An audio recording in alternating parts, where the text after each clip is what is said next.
what in heaven's name brought you to Casablanca? My health. I came to Casablanca for the waters. The waters? What waters? We're in the desert. I was misinformed. He taught me, keep your friends close, but your enemies closer. The ability to speak does not make you intelligent. You're tearing me apart! What? You say one thing, he says another, and everybody changes back again! It's the Al Travis Show. Great job, producer, with that promo, because that's where I'm feeling today. I've got him, Senator Eric Lucero, on the program with us, and he's going to take the heat. Senator, how are you? Well, good morning. Happy Valentine's Day Eve. Thank you very much. Always nice to hear that. You are just 2-3 days away from going back in session. What does that do for you? Is that like first day of school? You go get a new couple shirts, so you know you can be cool and get a little box, put your pencils in. Are you kind of excited? Does that do that for you? It's always exciting. It's always an honor. I've been doing this now. I'll be going into my 12th year in the legislature. Wow. And it's never, ever it gets old in terms of walking up those steps to the great Capitol, to going into the chamber. And it is a privilege and honor. I'm one of 67 senators in the state, and our republic is founded on principles of individual liberty and accountability and limited government. And accountability is the thing that I'm focused on here. When we go into the Capitol and we start next Tuesday, I am gung-ho for getting into committee and advocating for that accountability that Minnesotans are very, very angry right now for the fraud, the billions in fraud that's been taking place. And being in committee, being on the floor, being able to advance bills is, again, one of the things I'm really looking forward to. All right. And you know I love you, sir. It is Valentine's Day. But I am to a point now, I do not know if I believe anything any of the Republicans do and they get done makes a weenie bit of difference. And here's where I'm coming from. Yep, fraud. Everybody hates fraud. Fraud bad. No one does anything to stop it. We have rules. You got to start. No one's following the rules. Fraud bad. Bad people do bad things. You set up an easy, autism thing where there are no rules, just go take the money and we'll give it to you. That's all bad. But even worse for me, sir, is the story that came out with NPR the other day. And I'm going to briefly. The group that the governor paid $2 million to take a look at stuff came out with their first report, Optum. I haven't mentioned why would you hire them. They're very closely related. But anyway, Optum comes out. So they're no, right-wing knucklehead group. It comes on NPR. Again, not necessarily big right-wing friendly. Preliminary analysis of Minnesota's Medicaid payouts found direct policy violations. When you bust it all down, the Medicaid director in Minnesota, John Conley, says the $52 million or so, that wasn't fraud. This was a policy thing. People weren't filling out the paperwork right, but we still paid it anyway. The report comes out and says Minnesota could save up to $1.7 billion if it just followed their own policies. Sir, I remember when the paper was arguing the fraud, well, it'll never be more than $1 billion. Now you can't prove it to us. Now we're talking 9, maybe 18. The number keeps flying, and now it's to a point where people don't even understand. And here's $1.7 billion that Mr. Conley says, hey, don't put us in the fraud category. This is us just not following the rules that Senator Lucero laid out.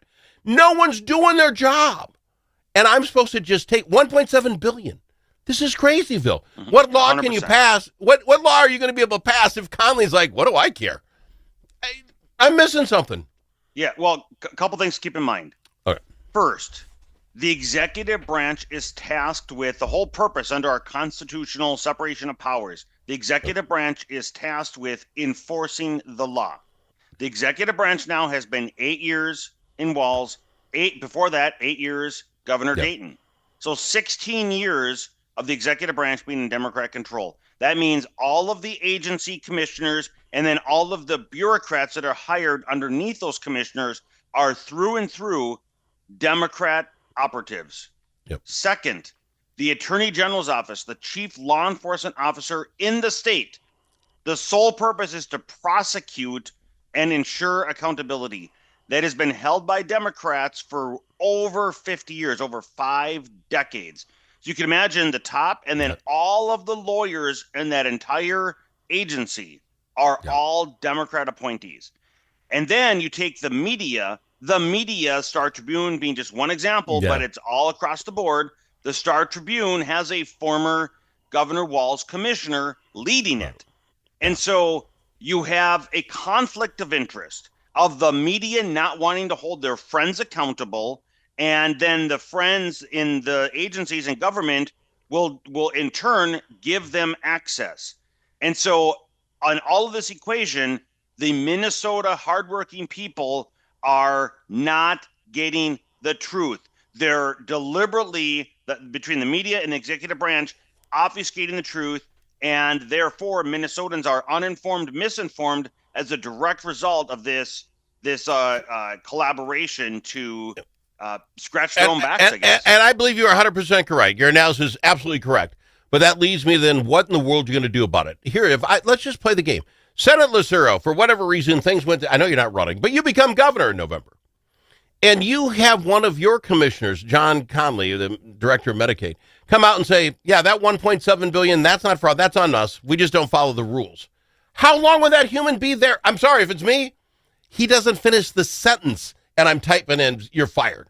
That'd There's be an immediate and very public accounting. There'd be a termination and then working its way down. So it's not just the top, but it needs to work down through this entire corrupt system, for sure. So November is a long ways away. You've laid it out. Republicans haven't won anything in 20 years with and all this stuff. Is this enough, in your opinion, to turn this over, to flip this page? Are we just, because we got another 8 months of the same stuff, the same stories, the same ripping off of the American people going on, the Minnesotans. Does anything change when you get there Tuesday? You can make more laws. John's not following them. That's right. It's not a matter of more laws. We don't need more laws. The laws and the policies are already in place. It simply needs somebody to follow them, somebody to enforce them. And whether it be Mary Moriarty at the Hennepin County District Attorney, whether it be Keith Ellison, whether it be Governor Walz, they are not following procedure. They're not following the law. They're, in fact, inciting others to break the law. And nobody's being held accountable. Nobody's getting terminated in 8 years. Nobody. And so, yes, Minnesotans are angry. The question is, will that anger result or be translated into accountability at the ballot box? That's what's needed. And we'll find out. Okay, I got to go to break. We'll be back with more. Sorry, you're taking my lash because I'm sitting here. This didn't make the front fold of the paper. It isn't talked about. I happen to see it. It blew my mind, and we've been talking about it, but no one else is. And this isn't even about fraud. $1.7 billion. I got to go to break. Senator Eric Lucero, right after this. When the stakes are high at the Minnesota Capitol, you need more than a lobbyist. You need a partner. At Momentum Advocacy, we bring nearly 90 years of combined experience in government relations, public affairs, and strategic communications. From nonprofits to national corporations, we help organizations navigate Minnesota's political landscape with integrity, insight, and results. Whether you need legislative champions or headlines, Momentum Advocacy delivers. For more, visit momentum-advocacy.com. Momentum Advocacy, your friends at the Capitol. Think about it. Now that school's back in session, how are Minnesota students doing? Not very well. Minnesota ACT scores fell again last year and are the lowest they've been in 10 years. In fact, fewer than half of Minnesota students can either read or do math at grade level. Think about it. We used to brag about our schools. Now we're losing to states like Mississippi. Visit AmericanExperiment.org for more information. Think About It is brought to you by Center of the American Experiment, Minnesota's think tank.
A as in alligator.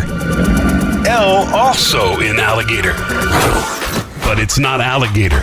It's the Al Travis Show. And we've got him, Senator Eric Lucero, on the program with us. Senator, thank you for taking all the arrows here. I want to find out what's going to happen Tuesday. A couple things looks like going to start on Tuesday with you all, and I want to see you sit on them. So this is my feeling. It seems, because we just heard Homan say that the drawdown is going to happen. They came to terms. The sheriffs and the people are going to help ICE when the bad guys are in jail, and so they're going to bring down. This is all good. Democrats are taking a victory lap. I really don't care. But then the governor comes out, and he has now expressed his plan for a small business recovery package. He's talking forgivable loans to Minneapolis businesses that were hurt because ICE was in town. It would seem to me it was crazy downtown, but the police that they have there weren't there working. Should we be, where do you stand on us, forgivable? First of all, what's a forgivable loan? A forgivable loan is free money. What is it? I don't even know what that term is. It makes it sound good. And second, should the rest of Minnesotans be doing that because Hennepin County didn't want to enforce their own laws? The answer is a resounding absolutely not. So this is the equivalent of post-George Floyd riots. So those riots occurred because of the failed leadership of Governor Walz telling law enforcement to stand down. Yep. Similarly, in the aftermath, he told them to stand down, Capitol Police and State Patrol, when those rioters and thugs attacked our Capitol. Yeah. Now, he and the weak leadership of Mayor Fry told law enforcement, Minneapolis Police, State Patrol to stand down. And these thugs and rioters are criminal damage to property, which scared off people from wanting to come and conduct commerce.